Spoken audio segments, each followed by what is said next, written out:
Hello दोस्तों, नमस्कार। दिन भर की बड़ी खबर बिना देरी का आपको बताएंगे, जहां सबसे पहले बताएंगे नवाज शरीफ के करीबी नजम सेठी का सबसे बड़ा दावा। कहा ईरान ने भारत के कहने पर पाकिस्तान में दागी थी मिसाइल। जी हां दोस्तों, साथ ही साथ आपको बताएंगे मालदीव की नौकाओं पर भारतीय नौसेना ने क्यों मारा छापा। मुइज़ सरकार ने लिखित में पूछा है ये सवाल। बताएंगे कैसे जबरदस्ती का भारत पर इल्जाम लगा रहा है मालदीव। साथ ही साथ आपको बताएंगे अपना गुजारा तो पाकिस्तान का बड़े मुश्किल से चल रहा है दोस्तों, मालदीव को मदद देने की कर रहा है पाकिस्तान बात। जी हां, यानी कि भारत से मुकाबले को कुछ भी करेगा पाकिस्तान। बताएंगे ये भी खबर आपको विस्तार से। साथ ही साथ बताएंगे एक बार फिर भारतीय नौसेना ने समुद्री लुटेरों को सिखाया सबक, जहाज को बंधक बनाने के प्रयास को कर दिया विफल। जी हां दोस्तों, इतना ही नहीं, आपको बताएंगे जहां ज्ञानवापी तहखाने में पूजा शुरू होने पर भड़के ओवैसी, पीएम मोदी को बता दिया पुजारी सम्राट। जी हां, एक से एक खबर बताएंगे, बने रहेगा वीडियो के अंत तक। और खबरों में आगे बढ़ने से पहले अगर आप भी मानते हैं कि अपना भारत वाकई में ग्रो कर रहा है दोस्तों मोदी जी के नेतृत्व में, और भारतीय सेना विश्व की नंबर 1 और बेहतरीन सेना है, और साथ ही साथ बंगाल में बदलाव होना जरूरी है, तो इस वीडियो को सबसे पहले कर दीजिए लाइक, चैनल कर दीजिए सब्सक्राइब, बेल आइकन दबा के कमेंट में जय हिंद जय भारत जरूर कह दीजिएगा। तो बात करते हैं पहली और सबसे बड़ी खबर की, जहां ईरान ने भारत के कहने पर पाकिस्तान में दागी थी मिसाइल। ये बात दोस्तों नवाज शरीफ के करीबी नजम सेठी ने कहा है और बड़ा दावा भी किया है। जी हां, पाकिस्तान क्रिकेट बोर्ड के पूर्व अध्यक्ष और नवाज शरीफ के करीबी नजम सेठी ने ईरान के मिसाइल हमले को लेकर हास्यास्पद दावा किया है। उन्होंने एक टीवी शो में कहा है कि ईरान ने भारत के कहने पर पाकिस्तान पर हवाई हमले किए थे। उन्होंने ये भी दावा किया है कि पाकिस्तान ने केवल भारत को संदेश भेजने के लिए भाईचारे वाले देश के खिलाफ जवाबी कार्रवाई की, वो भविष्य के लिए कोई रणनीतिक बाधा पैदा नहीं करना चाहता है। नजम सेठी का यह बयान काफी चर्चा में है। डिफेंस एक्सपर्ट इस बयान का मजाक उड़ा रहे हैं और नजम सेठी के बयान पर सवाल भी उठा रहे हैं। नजम सेठी ने समा न्यूज के साथ बातचीत के दौरान कहा कि इसके पीछे जो हमारा शक है कि ईरान और भारत बहुत नजदीक है, भारत और ईरान का जो गठजोड़ है उसके 2-3 पहलू हैं। हो सकता है कि उन्होंने पाकिस्तान के ऊपर जो स्ट्राइक की है वो आइडिया भारत ने उनको दिया हो। भारत चेक कर रहा है कि पाकिस्तान कैसे जवाब देता है या नहीं, और ईरान से करवा कर देखा जाए कि पाकिस्तान जवाब देता है या नहीं। इसीलिए भाईचारा वाला देश होने के बावजूद हमने बिल्कुल सटीक जवाब दिया और उसे वहीं रोक दिया ताकि इस चीज को आगे बढ़ाया ना जाए। नजम सेठी ने इसके आगे कहा कि हमारी जवाबी कार्रवाई ने पैगाम ईरान को नहीं दिया बल्कि वो भारत को दिया। इस पर न्यूज एंकर ने कहा कि और अफगानिस्तान को भी जवाब दिया। इस पर नजम सेठी ने कहा देखिए, अफगानिस्तान को तो नहीं क्योंकि वे हम पर मिसाइल नहीं दाग रहे, मुख्य रूप से यह भारत के लिए मैसेज था। ये एक तरह का संकेत दिया जा रहा है भारतीय और ईरानी चुनाव के पहले वो पाकिस्तान का शोषण करना चाहते हैं, लेकिन पाकिस्तान ने जो जवाब दिया है उससे भाईचारा वाला देश होने के बावजूद ईरान को भी बता दिया है और भारत को भी पैगाम चला गया। यानी कि दोस्तों सबसे पहले तो इस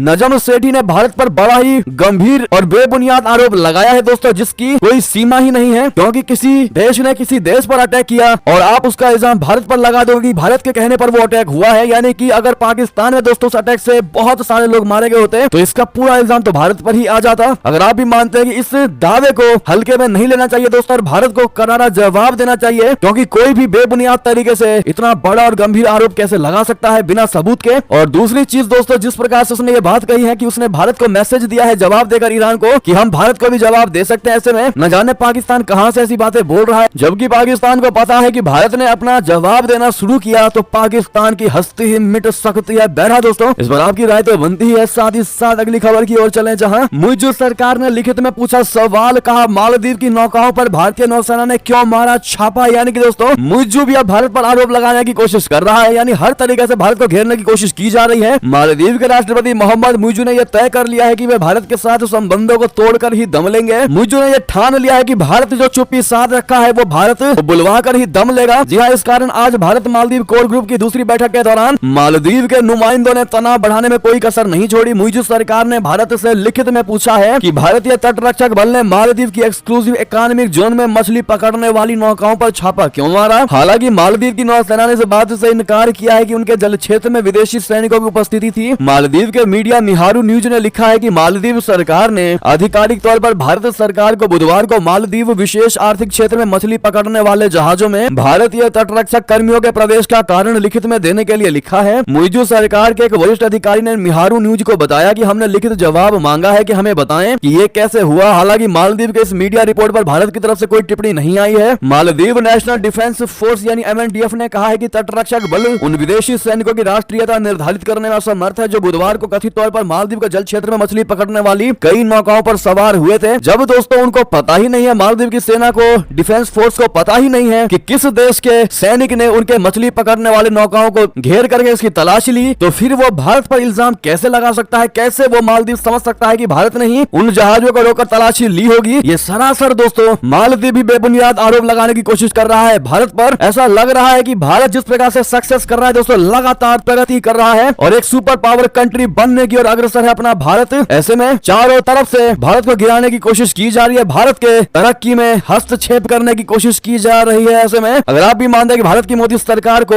इन्हें माकूल जवाब देना चाहिए तो अपनी राय वैसे दीजिएगा। साथ में मोदी है तो हर चीज मुमकिन है कहना बिल्कुल मत भूलिएगा। एक और खबर बता दें, इतना ही नहीं, अपना गुजारा तो पाकिस्तान मुश्किल से चला पा रहा है, अब मालदीव को मदद देने की लगाई बात। भारत से मुकाबले को कुछ भी करेगा पाकिस्तान। बता दें, दिवालिया होने की कगार पर खड़ा पाकिस्तान अब मालदीव को आर्थिक मदद करने चला है। भारी आर्थिक संकट से गुजर रहे पाकिस्तान ने मालदीव के जख्मों पर मरहम लगाने की कोशिश की है। मालदीव विवाद के बाद भारत ने मालदीव को आवंटित वित्तीय सहायता में कटौती कर दी है। अंतरिम बजट पेश करने के दौरान केंद्रीय वित्त मंत्री निर्मला सीतारमण ने ऐलान किया है कि भारत अब मालदीव को 600 करोड़ रुपए की वित्तीय सहायता प्रदान करेगा। इस ऐलान के बाद पाकिस्तान ने मालदीव को आर्थिक मदद करने का आश्वासन दिया है। सोचने वाली बात यह है कि पड़ोसी मुल्क पाकिस्तान जो IMF से लेकर चीन, यूएई और सऊदी अरेबिया के सामने हाथ फैला चुका है, क्या वो अब मालदीव की मदद करने के काबिल भी है? जिसका खुद का घर नहीं चल रहा वो दूसरों की मदद क्या ही करेगा? मगर भारत के काउंटर में पाकिस्तान कुछ भी करने को तैयार है। पाकिस्तान का कहना है कि वो मालदीव के साथ खड़ा है और वो मालदीव के विकास में मदद करेगा। यानी कि दोस्तों पाकिस्तान भारत के खिलाफ कुछ भी करने को तैयार है, चाहे अपने घर का आटा गीला करना पड़े पाकिस्तान करेगा। लेकिन भारत के सामने भारत को नीचा दिखाने की कोशिश में लगा हुआ है पाकिस्तान, भारत को बदनाम करने की कोशिश में लगा हुआ है पाकिस्तान। बहरहाल दोस्तों आपका क्या जवाब होगा इस मुद्दे पर बताइएगा जरूर। लेकिन दोस्तों वीडियो को शेयर करते रहिएगा, आप लोग वीडियो को शेयर करना मत भूलिएगा। व्हाट्सएप फेसबुक पर प्लीज शेयर कर दीजिएगा। अगली खबर बता दें, एक बार फिर भारतीय नौसेना ने समुद्री लुटेरों को सिखाया सबक, जहाज को बंधक बनाने के प्रयास को कर दिया विफल। बता दें, पिछले कुछ दिनों से समुद्री लुटेरों का आतंक बढ़ गया है। हिंद महासागर में समुद्री लुटेरे लगातार व्यापारिक जहाजों का निशाना बना रहे हैं। पहले भी भारतीय नौसेना ने कई जहाजों को समुद्री लुटेरे से बचाया है। भारतीय नौसेना ने सोमालिया के पूर्वी तट पर एक और समुद्री डकैती के प्रयास को विफल कर दिया है। बता दें कि पाकिस्तानी और ईरानी चालक दल के सदस्यों वाला जहाज को समुद्री लुटेरों ने घेर लिया था। भारतीय नौसेना ने कहा कि 31 जनवरी से मछली पकड़ने वाले जहाज पर समुद्री लुटेरों की पैनी नजर थी। गौरतलब है कि समुद्री सुरक्षा के लिए तैनात INS शारदा ने खतरे को पहचान लिया था।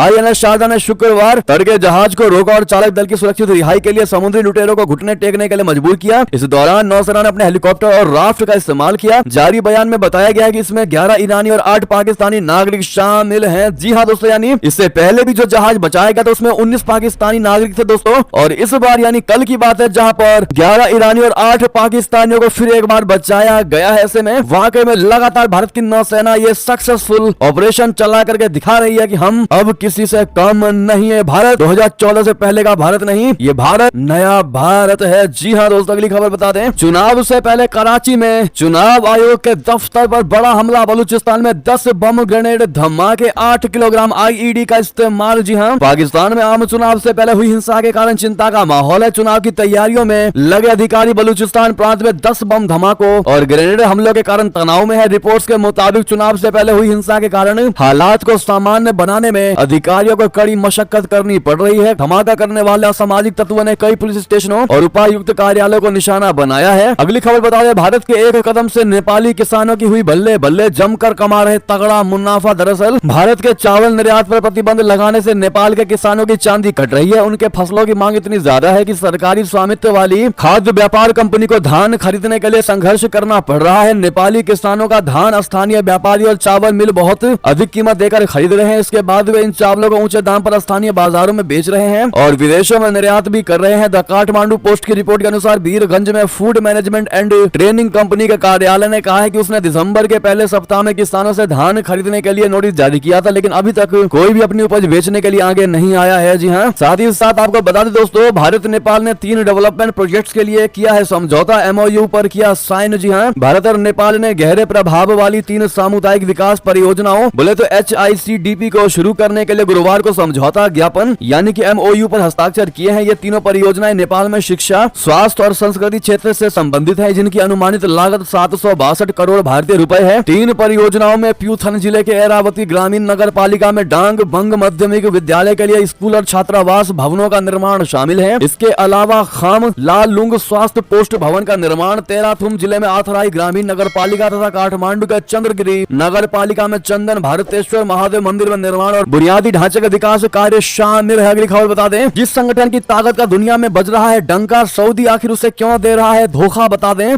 ब्रिक्स दुनिया भर की उभरती हुई अर्थव्यवस्थाओं का एक वैश्विक मंच है। ब्राजील, रशिया, भारत, चीन और साउथ अफ्रीका ये 5 इसके सदस्य देश है, मगर अब इसमें कुछ नए सदस्य भी जुड़ गए हैं। यूएई, इजिप्ट, ईरान और इथियोपिया को लेकर तो कोई असमंजस की स्थिति नहीं, लेकिन सऊदी अरेबिया को लेकर थोड़ी दुविधा है। सवाल है कि सऊदी ने ब्रिक्स ज्वाइन किया है या अभी वो महज विचार कर ही रहा है। एक न्यूज एजेंसी की रिपोर्ट के मुताबिक अभी भी सऊदी अरबिया ने औपचारिक तौर पर ब्रिक्स से जुड़ने की बात नहीं कही है। यह बात न्यूज एजेंसी राइटर्स को एक सऊदी अधिकारी ने बताई है। यह बात अपने आप में थोड़ी अजीब इसलिए भी है क्योंकि सऊदी अरबिया ही के विदेश मंत्री नलेदी पंडोर ने यह दावा किया था कि सऊदी किंगडम ने ब्रिक्स समूह को ज्वाइन कर लिया है। ब्रिक्स ने पिछले साल अगस्त में Saudi Arabia, UAE, Egypt, Iran, Argentina और इथियोपिया को 1 जनवरी से इस वैश्विक मंच के साथ जुड़ने के लिए इन्विटेशन भेजा था। बाद में पिछले साल अर्जेंटीना में जब सत्ता परिवर्तन हुआ यानी जेवियर मिली नए राष्ट्रपति बन गए तो उन्होंने ये कह दिया कि अर्जेंटीना इस समूह का भी हिस्सा नहीं बनेगा। तब अर्जेंटीना के फैसले को चीन के विरोध में अमेरिका के लिए समर्थन करार दिया गया था। जेवियर को चीन विरोधी समझा जाता है, वो अपने आप को अराजक पूंजीवादी कहते हैं। साथ ही साथ अगली खबर आपको बता दें, जहां पर फलस्तीन को देश की मान्यता देगा ब्रिटेन। विदेश मंत्री डेविड कैमरन ने किया बड़ा खुलासा। जी हां, ब्रिटेन के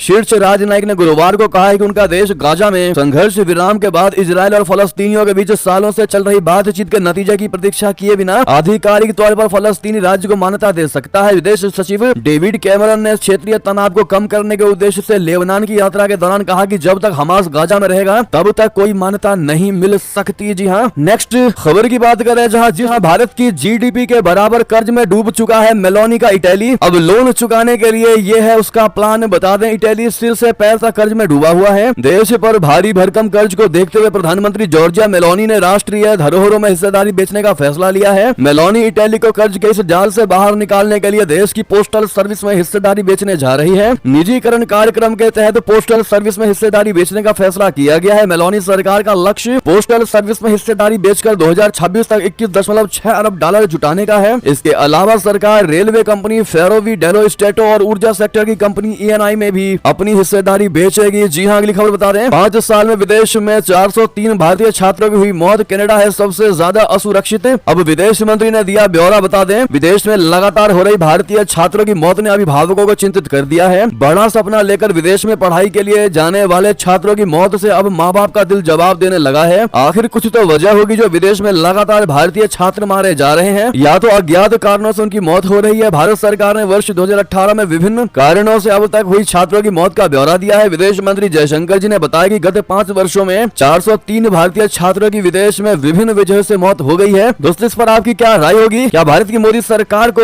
ये ब्यौरा विदेशों में उठाना चाहिए या फिर भारतीय छात्रों को विदेश में ना जाकर भारत में ही पढ़ाई करनी चाहिए? आपकी इस पर जो भी राय हो दोस्तों बताइएगा जरूर। अगली खबर की बात करें, जहां पर फ्रांस में दिल्ली जैसा किसान प्रदर्शन, संसद पर फेंके गए अंडे। आखिर क्यों सड़कों पर उतरे अन्नदाता? बता दें, फ्रांस और यूरोप में किसान सड़कों पर उतरे हुए हैं। उग्र विरोध प्रदर्शन चल रहा है और ये प्रदर्शन ठीक वैसा ही है जैसा भारत की राजधानी दिल्ली में देश भर के किसानों ने किया था। फ्रांस के किसान सरकार की कारगुजारी से इतने नाराज है कि संसद पर अंडे फेंककर विरोध जताया। बड़े बड़े पत्थर अड़ाकर रास्ता रोककर किसान सड़कों पर बैठे हुए हैं। लेकिन फ्रांस और यूरोप के कुछ इलाकों के किसान क्यों भड़के हुए हैं आपको बता दें। राइटर्स की रिपोर्ट के अनुसार किसानों के विरोध का कारण कर यानी टैक्स, लाल फीताशाही, नौकरशाही, कम भुगतान और सस्ता आयात है। बढ़ती लागत से निपटने के लिए किसान सरकार पर मदद करने का दबाव बनाना चाहते हैं, इसलिए पूरे यूरोपीय संघ में किसानों का विरोध प्रदर्शन तेज हो गया है। जी हां दोस्तों, अगली खबर बता दें, तेल के खेल से सऊदी अरबिया का किनारा। प्रिंस मोहम्मद बिन सलमान ने दुनिया को दिया तगड़ा वाला झटका। बता दें, सऊदी अरबिया ने 2027 तक अपनी तेल उत्पादन क्षमता को 8% बढ़ाकर 13 मिलियन बैरल प्रतिदिन करने की योजना को छोड़ दिया है। प्रिंस मोहम्मद बिन सलमान अल सऊद के इस अप्रत्याशित निर्णय ने भविष्य की तेल मांग पर सऊदी अरब के दृष्टिकोण के बारे में अटकलों को तेज कर दिया है। सऊदी अरबिया की सरकारी तेल कंपनी सऊदी अरामको की घोषणा ने इस बात पर चर्चा तेज कर दिया कि क्या कम कार्बन ऊर्जा की ओर से वैश्विक बदलाव के बीच रियाद तेल के खपत के बारे में अत्यधिक उत्साहित नहीं दिख रहा है। अगली खबर बता दें, सरकारी एयरलाइन PIA को बेचेगा कंगाल पाकिस्तान। विमान में तेल भरवाने को नहीं बचे हैं पैसे। जी हां, नकदी के संकट से जूझ रहा पाकिस्तान घाटे में चल रही पाकिस्तान इंटरनेशनल एयरलाइंस को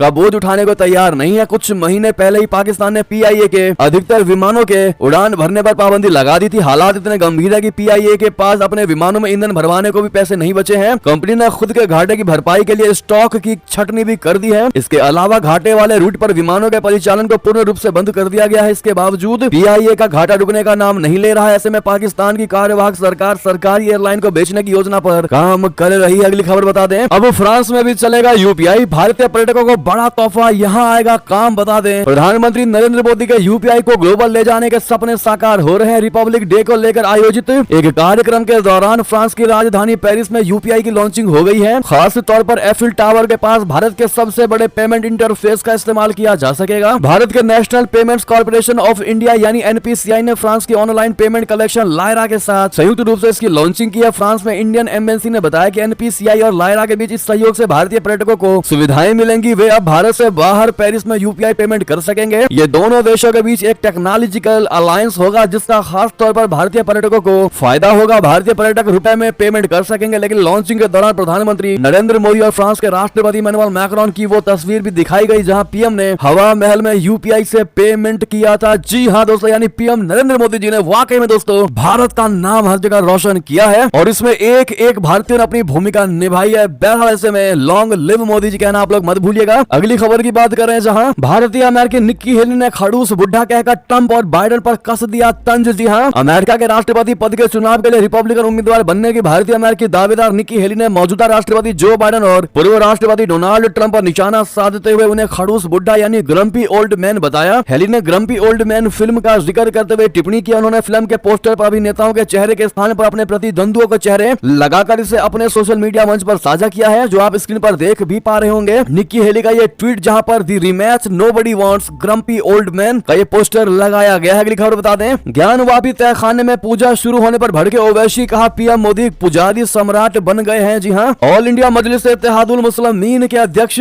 असदुद्दीन ओवैसी ने केंद्र सरकार पर निशाना साधा। उन्होंने कहा कि मोदी सरकार के 10 साल के कार्यकाल में देश के 17 करोड़ मुसलमानों के मन में अविश्वास पैदा हो गया है। वे सोचते हैं कि आज उनकी पहचान खतरे में है। ओवैसी ने कहा कि आज देश के मुसलमानों का हालत ऐसा हो चुका है जैसे हिटलर के दौर में यहूदियों की हुआ करती थी। उन्होंने बताया कि स्कूल में सबसे ड्रॉप आउट और स्कूल में सबसे कम एनरोलमेंट मुसलमानों में है, तो वहीं सरकार में मुसलमानों के बच्चों को मिलने वाली स्कॉलरशिप को कम कर दिया। ओवैसी ने पीएम मोदी पर निशाना साधा और कहा कि लगता है पीएम मोदी पुजारी सम्राट बन चुके हैं। देश के राष्ट्रपति ने कहा था कि 22 जनवरी एक ऐतिहासिक दिन है। ये तारीखी दिन इसलिए है क्योंकि इसकी बुनियाद 6 दिसंबर को रखी गई थी। इस सरकार ने लोकतंत्र को खोखला कर दिया और एक शख्स, एक मजहब, एक जुबान और एक विचारधारा को मजबूत कर दिया गया। उन्होंने कहा कोई भी सरकार और पार्टी सिर्फ जबरदस्ती से कायम नहीं रह सकती है। प्रधानमंत्री एक नया इतिहास लिखना चाहते हैं कि मैंने गांधी और अंबेडकर के देश को हिंदू राष्ट्र बना दिया। मैं उम्मीद करता हूं कि हमारे हिंदू भाई प्रधानमंत्री की इस सोच को नाकाम करेंगे। साथ ही साथ सीएए को लेकर भी एआईएमआईएम नेता ने कहा कि एक केंद्रीय मंत्री ने बयान दिया कि हम 8 दिन में सीएए लागू करने वाले हैं। आप 8 दिन में इसे लागू करेंगे और 8 दिन में प्रोटेस्ट शुरू हो जाएगा। आप इसे धर्म से अलग कर दें। आप सीमांचल के मुसलमानों को बांग्लादेशी कहते हैं। एक मंत्री मुझे घुसपैठी और रोहिंग्या बोलता है। उन्होंने कहा मुझे आज भी देश के रूल ऑफ लॉ पर भरोसा है। महरौली में 600 साल पुरानी को बिना नोटिस दिए ध्वस्त कर दिया गया। आप हर मस्जिद को छीनना चाहते हैं। आप 1991 के वर्शिप एक्ट की बात क्यों नहीं करते? आप बस 500 साल की बात करते हैं। उससे पहले जैनिज्म और बौद्धिज्म पर जाइए। पहले लोकतंत्र नहीं था, बादशाहत थी। जी हाँ, यानी कि दोस्तों पूरे तरीके से भड़कते नजर आए हैं ओवैसी। इस पर आप क्या जवाब देना चाहेंगे दोस्तों? आपकी क्या राय होने वाली है? ज्ञानवापी को लेकर जिस प्रकार से केंद्र सरकार पर ओवैसी बरसे हैं और कहा है कि सरकार हर मस्जिद को छीनना चाहती है, इस पर आपकी राय तो बनती है दोस्तों। साथ ही साथ आपको अगली खबर बता दें जहां पर ममता बनर्जी ने कांग्रेस को दिया चैलेंज। कहा यदि दम है तो बनारस में जीत कर दिखाएं। जी हां, पश्चिम बंगाल की मुख्यमंत्री और तृणमूल कांग्रेस की सुप्रीमो ममता बनर्जी ने कांग्रेस के साथ गठबंधन तोड़ने को लेकर बहुत बड़ा खुलासा किया है। उन्होंने कहा कि हमने कांग्रेस से कहा था कि 300 सीटों पर आप अकेले चुनाव लड़ो, हम सभी लोग मदद करेंगे, लेकिन 243 सीटें क्षेत्रीय पार्टियों को दे दिया जाए। जो जहां पर स्ट्रांग है वो वहां पर चुनाव लड़ेगा। इसके उलट कांग्रेस मुस्लिमों को रिझाने बंगाल चली आई। ममता बनर्जी ने कहा कि हम सभी धर्म के लोगों को साथ लेकर चलते हैं। टीएमसी अकेले चुनाव लड़ना जानती है, सभी रीजनल पार्टियों को एक साथ आना चाहिए। ममता बनर्जी ने कहा यदि कांग्रेस में दम है तो यूपी में इलाहाबाद में जाकर बीजेपी को हराए, बनारस में जाकर हराए, राजस्थान में जाकर हराए और मध्य प्रदेश में जाकर बीजेपी को हराए। वे सीधे बंगाल आ गए, यूपी में जीत दर्ज करें फिर बंगाल आए। यानी कि दोस्तों वाकई में ममता बनर्जी ने ये सब जवाब देकर दिखा दिया है कि वो कांग्रेस के साथ तो बिल्कुल नहीं जुड़ने वाली। जी हाँ, साथ ही साथ दोस्तों आपको अगली खबर बताते हैं जहां पर नीतीश सरकार में होम मिनिस्ट्री पर मच गया हंगामा। बीजेपी की हिस्सेदारी पर गठबंधन धर्म पड़ रहा भारी। जी हाँ, जेडीयू नेता नीतीश कुमार ने महागठबंधन का साथ छोड़कर 129 विधायकों के समर्थन से सरकार तो बना ली, लेकिन अभी उनके साथ शपथ लेने वाले मंत्रियों के बीच विभागों का बंटवारा न हो सका है। मंत्रिमंडल के विस्तार को लेकर भी नीतीश किसी निर्णय पर नहीं पहुंच सके हैं। माना यह जा रहा है कि भाजपा की ओर से वे ग्रीन सिग्नल का इंतजार कर रहे हैं। हालांकि इसके पहले नीतीश 8 बार सीएम सीएम बने, पर विभागों के बंटवारे और मंत्रिमंडल के विस्तार में इतना वक्त कभी नहीं लगा। हालांकि महागठबंधन के सीएम पद से इस्तीफा देने के 5 घंटे बाद ही उन्होंने 8 मंत्रियों के साथ शपथ ले ली थी। मंत्रियों के विभाग अब तक ना बढ़ पाने की 2 सबसे बड़ी वजह बताई जा रही है। पहली वजह तो ये मानी जा रही है कि बीजेपी की ओर से ही इस पर अब तक मुहर नहीं लगी है, और दूसरी चर्चा यह है कि नीतीश कुमार जो विभाग जेडीयू कोटे में चाहते हैं वो भाजपा उन्हें देने को तैयार नहीं है। कहा यह जा रहा है कि नीतीश गृह विभाग अपने पास रखने की जिद पर अड़े हुए हैं और भाजपा यह विभाग अपने किसी मंत्री को दे देना चाहती है। इसी खींचतान के कारण विभागों का बंटवारा नहीं हो पा रहा है। जी हाँ दोस्तों, बहरहाल क्या लगता है आपको, गृह मंत्रालय किसको लेना चाहिए दोस्तों, बीजेपी को या जेडीयू को? बताना मत भूलिएगा आप लोग। साथ ही साथ आपको बता दें 11 फरवरी को रामलला के दर्शन करेगी सीएम योगी की कैबिनेट। एक बार स्थगित हो चुका है कार्यक्रम। जी हाँ, मुख्यमंत्री योगी आदित्यनाथ जी और उनकी पूरी कैबिनेट 11 फरवरी को रामलला के दर्शन करेगी। इस दौरान विधानसभा अध्यक्ष सतीश महाना समेत विभिन्न दलों के विधायक भी मौजूद रहेंगे। पूर्व में सीएम योगी ने 1 फरवरी को कैबिनेट के साथ दर्शन करने की घोषणा की थी। हालांकि अयोध्या में रोजाना दर्शन के लिए देश भर से उमड़ रही श्रद्धालुओं की भीड़ को देखते हुए इसे स्थगित कर दिया गया था। साथ ही साथ आपको बता दें बड़ी खबर, यूनिफॉर्म सिविल कोड यानी यूसीसी के लिए गठित विशेषज्ञ समिति ने सीएम धामी को सौंपा ड्राफ्ट। अब आगे क्या होगा बता दो। उत्तराखंड में समान नागरिक संहिता लागू करने की दिशा में धामी सरकार ने तेजी से कदम बढ़ाने शुरू कर दिए हैं। यूसीसी के लिए गठित विशेषज्ञ समिति ने मुख्यमंत्री पुष्कर सिंह धामी को